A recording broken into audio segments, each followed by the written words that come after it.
নতুন প্রজন্মের কাছে ঢাকার ইতিহাস ঐতিহ্যের কিছুটা তুলে ধরতে আয়োজন করা হয় ভিন্নধর্মী প্রদর্শনী 1 মাইল স্কয়ার। এতে ৪০ জন শিল্পী তাদের নানা শিল্পকর্মের উপস্থাপনায় তুলে আনেন পুরাকৃতি রক্ষার দাবি। উঠে আসে ৪০০ বছরের পুরনো এই নগরীর বিভিন্ন স্থানের নামকরণের সঠিক ইতিহাস। আর ব্রিটিশ কলোনিয়াল পদ্ধতিতে অর্থবিত্ত অর্জনের জন্যই শিক্ষা কারিকুলাম তৈরি করা হয়েছে বলেও দেখানো হয় প্রদর্শনীতে। ভিডিওটা হচ্ছে একটা লোক ক্রমাগত টাই বাঁধার চেষ্টা করছে। টাই বাঁধা সিম্বল অফ গ্র্যাজুয়েশন। আমরা জানি যে আমাদের প্রচলিত ধারণা হচ্ছে গ্র্যাজুয়েশনের পরে মানুষ টাই বাঁধতে পারে, তো আমাদের গ্র্যাজুয়েশনের যে সর্বোচ্চ দৌড় সেটা হচ্ছে টাই বাঁধা।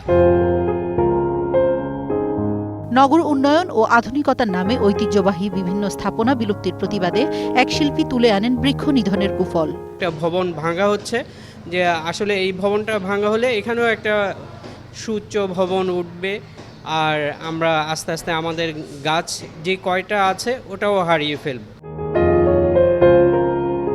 নদীকেন্দ্রিক জীবন আবহে বাঙালির মননশীলতার বিকাশ ঘটলেও প্রতিনিয়ত দূষণ হচ্ছে বুড়িগঙ্গা শহর ঢাকা ও আশেপাশের সব নদীর পানি। আর তাই শিল্পকর্মে আসে এর তুলনামূলক চিত্র। বুড়িগঙ্গা রিভারটা এত পলিউটেড, আমরা অনেক কিছু বলছি এই হচ্ছে ওই হচ্ছে, কিন্তু আসলে কিছুই হচ্ছে না। মানে এত বড় একটা এত সুন্দর একটা নদী একটা সিটির মধ্যে থাকা কিন্তু একটা ভাগ্যের কথা, সবার থাকে না, সবাই বানিয়ে নেয়, কিন্তু আমাদের বানাতে হয়নি। নেদারল্যান্ডস আর্টস সংস্থার সহায়তায় এই প্রদর্শনীতে উপস্থাপিত হয় জ্যোৎস্না অমাবস্যা শিরোনামে ব্যতিক্রমী এক স্থাপনা। তাপসী রাবেয়া, ২১ টেলিভিশন, ঢাকা।